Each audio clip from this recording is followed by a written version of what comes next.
ஹெவியான leg work அவுட்டில் மச்சான் மாறியா பார்க்குறதுக்கே பாவமாக இருந்தால் அதான் சாப்பிட்றியா மச்சான்னு கேட்டு மச்சான் இன்றைக்கி என்னோட சீட் மீல் டே. ஆனால் எனக்கு பிரியாணி தான் சாப்பிட்ணும், அது நார்மல் இல்லை பெஸ்ட்டு பிரியாணிக்கணும், அத்தன்டிக் பிரியாணிக்கணும். ஏன்னா என்னோட சீட் மீல்னு சொன்னால் ஸோ எனக்கு தெரிஞ்ச ஒரே கடை என்னன்னாக்கா HOC. அதுக்கு ஃபுல் ஃபார்மும் சொல்கிறேன், அட்ரஸும் சொல்கிறேன். ஃபஸ்ட்டு அட்ரஸை நோட் பண்ணிக்கோங்க.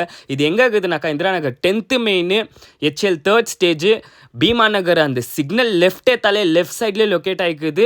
நம்ம ஹவுஸ் ஆஃப் செட்டிநாடு. நீங்கள் என்ட்ரன்ஸில் பார்த்துன்னு கண்டுபிடிச்சிடலாம். எல்லாம் நம்ம பழைய ட்ரெடிஷன் ஸ்டைல் மாதிரியே இருக்கும்.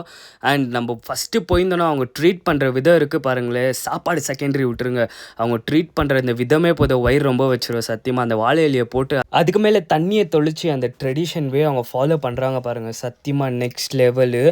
பிரியாணி போடும் போது அந்த தமிழ்நாட்டு அரிசிக்கோ அந்த சிக்கனுக்கோ அந்த முட்டைக்கோ சத்தியமாக அந்த வாசம் எப்படி இருக்குதுனாக்கா வாசோ அந்த மாதிரி ஆகிட்ட கைஸ். அந்த மேலே கிரேவி ஊற்றி அவன் வாயில் வைக்கும் போது எனக்கு சொல்கிறேன் அவ்வளோ டேஸ்ட்டாக இருந்துச்சுன்ட்டு. அண்ட் நானும் ஒரு பக்கம் யோசிச்சிருந்தேன், காம்படிஷன் முடிச்சுட்டு ஃபஸ்ட்டு சீட் மீல் இங்கே தான் பண்ணோன்னு சொல்லிட்டு. ஏன்னாக்கா எனக்கு அங்கே பார்த்ததுன்னு வாய் ஊற ஆரம்பிச்சிச்சு. அந்த கபாபு அந்த செட்டிநாடு சிக்கனும் வாவ் சத்தியமாக கைஸ் நெக்ஸ்ட் லெவலில் இருந்துச்சு. சைக் ஆகிடுவீங்க கைஸ், நீங்கள் வந்து ட்ரை பண்ணோம் மஸ்ட்டு. அண்ட் இங்கே இருக்கிற ஆம்பியன்ஸ் கூட இருக்கட்டும், அந்த செட்டிநாடு வைபே எத்தனை வந்துச்சு. சத்தியமாக எவ்வளோ க்ரௌடு இருந்துச்சுனாக்கா நம்ம ரொம்ப ட்ரை பண்ணோம் வீடியோ எடுக்கிறதுக்கு. சரி க்ரௌடு போகிறதுக்கு வெயிட் பண்ணி அதுக்கப்புறம் தான் ஃபுல் வீடியோவே எடுத்தோம். ரொம்ப நேரம் ஆயிடுச்சு க்ரௌட் போகிறதுக்கு.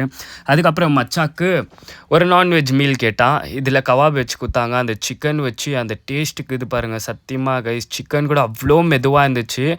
நான் ஓப்பனாக சொல்கிறேன், நீங்கள் இங்கே ட்ரை பண்ணோம். இது மட்டும் இல்லை, இவங்கள்ட்ட எக்கச்சக்கமான வெரைட்டி இருக்குது. அந்த மெனு பார்த்தாலே உங்களுக்கே தெரியும். ஸோ நெக்ஸ்ட் வீக் திருப்பியே போய் ட்ரை பண்ண போகிறேன். வெயிட் பண்ணி பார்ட் 2 வாட்ச் பண்ணுங்கள். பார்ட் 2க்கு நம்ம பேட்ஸ்மேனை தான் போட்டுன்னு போகிறோம். அண்ட் இது ஒரு ஆனஸ்ட் ரிவ்யூ கைஸ். சத்தியமாக லவ் யூ மாமே. ஒரு லைக் ஒரு ஃபாலோ.